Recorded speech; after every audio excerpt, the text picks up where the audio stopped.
In October 1927, the circus came to Roanoke, Virginia. It was a vast affair. There were 4 locomotives, 100 railcars, 1,600 people, 5 rings, 6 stages, elephants, and a high-wire act. Among the attractions arriving in town were Echo and Ico, the sheep-headed cannibals from Ecuador. But the Muse brothers weren't from Ecuador. On that day, as their train pulled up, George and Willie were coming home. Ringling Brothers Circus pitched its tents on Roanoke Fairgrounds.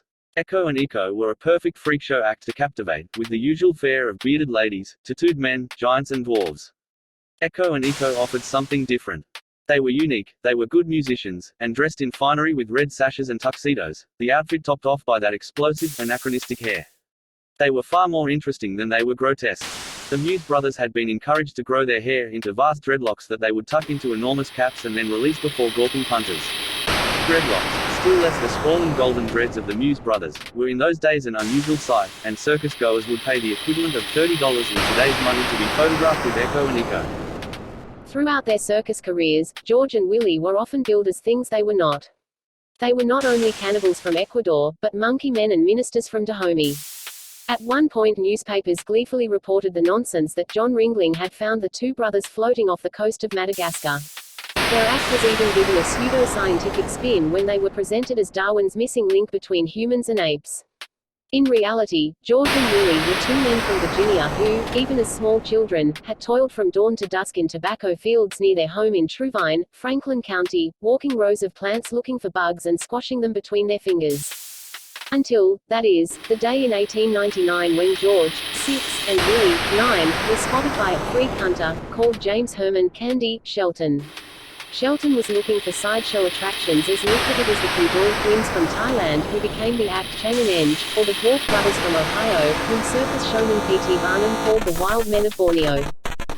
When Shelton came across the Muse brothers, he realized he had struck gold. Albinism was a congenital disorder more common among people of African descent than white Europeans. 1 in 10,000 of the former is born albino, compared with 1 in 36,000 of the latter. The most common mutation disables enzymes used in the making of skin pigment and hair color. In the Muse brothers' not unusual case, the mutation also made them incredibly sensitive to light and very nearly blind. Shelton offered them candy as they worked in the fields and then kidnapped them. For years after their abduction, Shelton acted as the brothers' manager as they toured the U.S. in a series of circuses, using the money they earned to pay for their board, lodging and clothes, but never letting them have their wages. They were not seen again by their parents, Harriet and Cabell Muse, until autumn 1927. The brothers' albinism helped the Muses to become not just circus attractions but also unwitting case studies for the U.S. eugenics movement. In 1939, George and Willie's photograph appeared in a textbook called You and Heredity, the picture supplied by the Ringling's publicity people. The author, Amram Scheinfeld, wrote, "They have white skins, pale blue eyes and flaxen hair, the odd effect produced by combing out the woolly strands and letting them grow for exhibition purposes.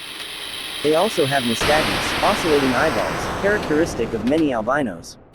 The purpose of publishing the picture in the book became plain when Scheinfeld wrote, "By sterilization and birth control we might reduce the proportion of the unfit, and by stimulating births in other quarters we might increase somewhat the proportion of the fit."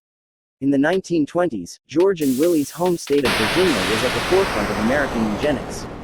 It introduced a program that between 1924 and 1979 forcibly sterilized 8,000 people on the grounds of mental illness, physical deformity or even homelessness in the name of protecting the purity of the American race.